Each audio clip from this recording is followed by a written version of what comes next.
He who endures to the end will be saved.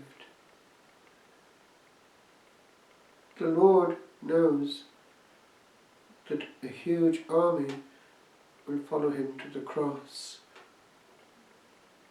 and unto victory eternal. On this day, that long drama of history begins, and the very fact that despite Christmas we place immediately St. Stephen and change into red on the 26th of December indicates that it is surely the very day on which this first martyr went into the beyond. We know also from ancient authors that the day itself, the 25th, was the day of the Lord's birth. That is another question, but it is scientifically provable. And the very fact that this unexpectedly comes immediately afterwards shows that it is there from the very earliest time. We as a family transmit memories. And it is well to remember that that memory extends to all this great white-robed army of martyrs, ongoing and hidden in our day, when it is supremely true, for actually Christians are the most attacked right now across the globe. Let us pause for a second and remember, in this time when certain things might be forgotten, that the martyrs in question would have been horrified had they been able to know in any way what we would do with what they were trying their best to hand on to us. St. Stephen was the first, because he was also the first to be chosen a deacon, and he was the first, as therefore one in major orders already, the first grade of them, to go configured to Christ unto glory. They were chosen, as we are given to understand, for a precise reason. Now the Greek to serve tables, because tables in this question is the root of trapeze, that can actually mean also banking. It could mean that they were chosen for finances, but what is clear is that they are to handle things which will liberate the apostles. There is an order in things. They were to be free for the word of God and for prayer.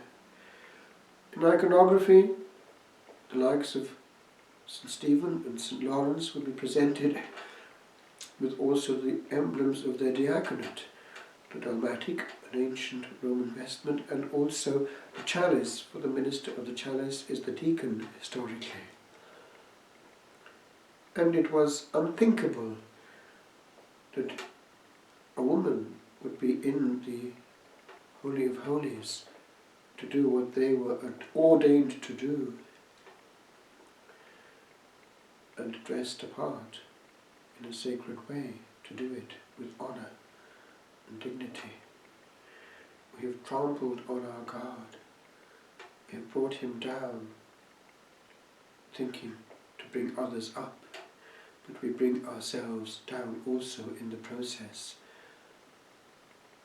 We lose also graces.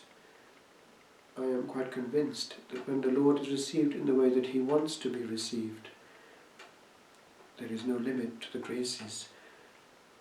Whereas if we actually are displeasing to him in the way that we do certain things in his name, he may not be quite as free to shower all the graces that he meant at that moment of supreme encounter between heaven and earth.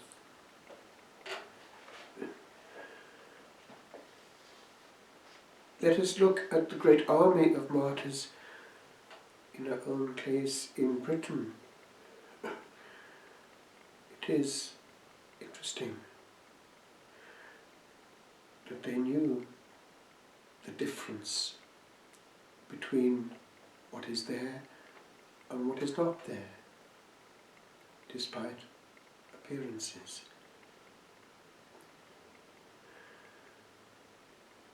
A typical example would be Edmund Campion. He tried to maintain some kind of via media. With that in mind, within the Anglican setup, he associated with certain people, such as the bishop who was on the same wavelength, Richard Chenet of Gloucester, the first now sort of high churchman who was trying to maintain the delicate balance between Catholic belief and conformity to the Elizabethan settlement. But Campion discovered soon what high Anglican apologists have yet to concede, but it just will not work. The letter which Campion later wrote to the dignified and kindly old bishop might in truth be the kindest sort of words that could be addressed to high Anglicans in our own day. You are 60 years old, more or less, of uncertain health, of weakened body, the hatred of heretics, the pity of Catholics, the talk of all the people, the sorrow of your friends, the joke of your enemies. Against your conscience you falsely usurp the name of bishop. By your silence you advance a pestilential sect which you love not. Stricken with anathema, cut off from the body into which alone the graces of Christ flow. You are deprived of the benefit of all prayers, sacrifices and sacraments. What do you think yourself to be? What do you expect? What is your life?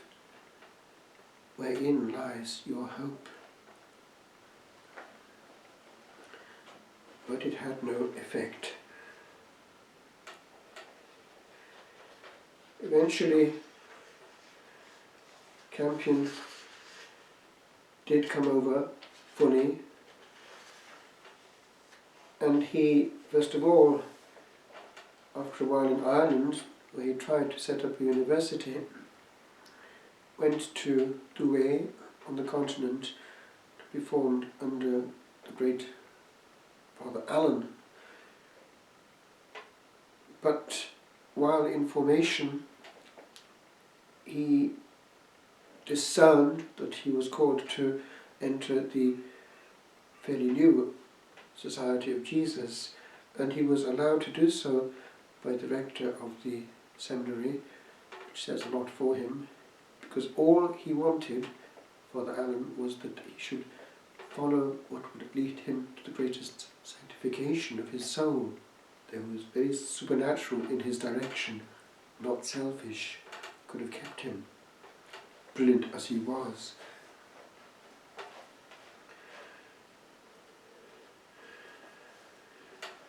He was ordained after further study, even though he was already very well formed, and for a while he taught on the continent. But then the Jesuits became aware that they too might have to get involved directly with the mission in England, aware of what that might mean. And so they became very Jesuitical with a whole vision of what they would do. And we have this from Campion's own pen. Many innocent hands are lifted up to heaven for you daily by those English students whose posterity shall never die, which beyond the seas, gathering virtue and sufficient knowledge for the purpose, are determined never to give you over, but either to win you heaven or die upon your pikes. And touching our society, be it known that we have made a league, all the Jesuits in the world, whose succession and multitude must overreach all the practices of England.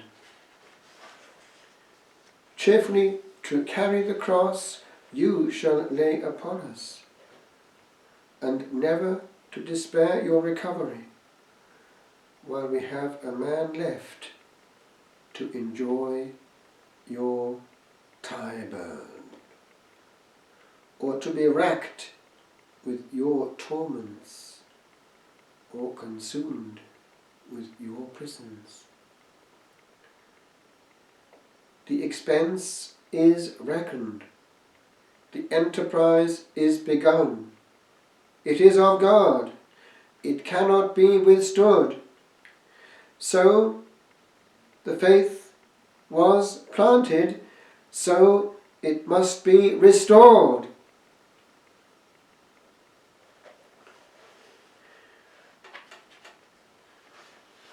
Before his coming over, he had been friendly with people in high places.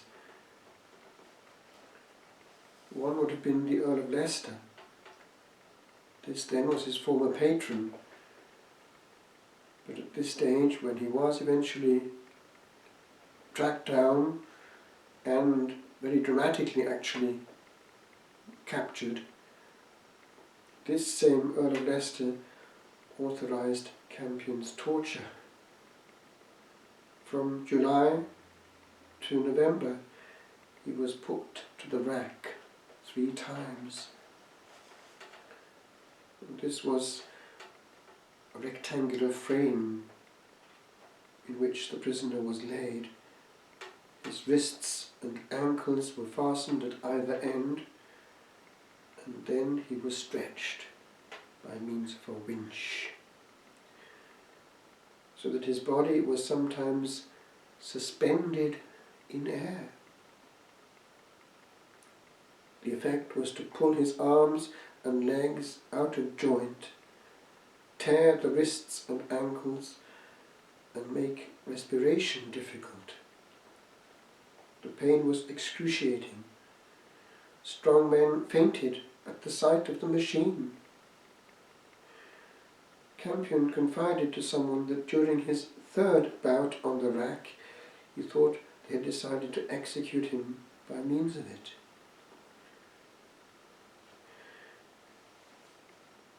He never gave them the information they wanted.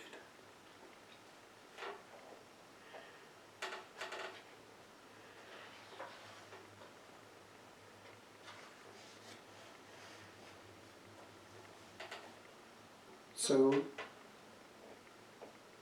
he was given the crown of being one of the great band to give all at Tyburn.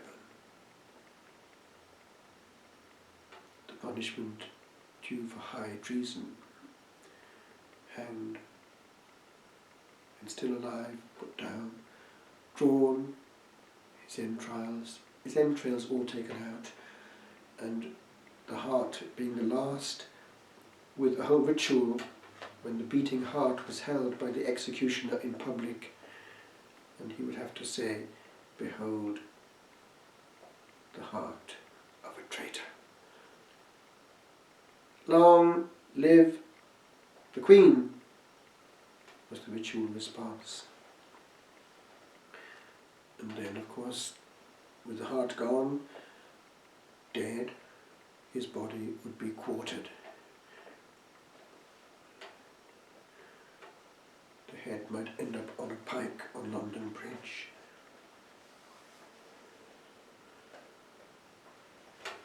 So he had fulfilled the promise he made in prison to remain steadfast, come rack, come rope.